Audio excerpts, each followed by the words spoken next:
We are requesting government yetu ya Kenya na especially county government ya Nakuru ya kwamba wakati wanaenda kureview ama kutengeneza Disability Act, iwe ya kwamba persons with disabilities and VAT should be captured, na iwe ya kwamba mlemavu afanye biashara without VAT.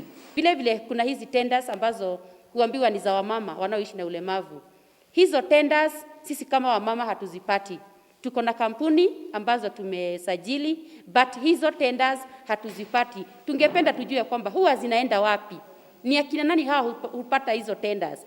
Hali inasemekana ya kwamba tupewe hiyo 30% kwa mama na kwa wale wanaoishi na ulemavu, but hizo tenders hatuzipati. We also raising awareness about their rights, the sexual reproductive rights.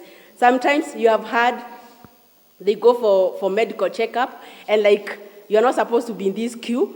It's like they're not supposed even to engage. They're not supposed to be in relationship. You find others even they are pregnant, even when they go for clinic, like who did this? And probably it's their choice. So sometimes we assume they don't have rights.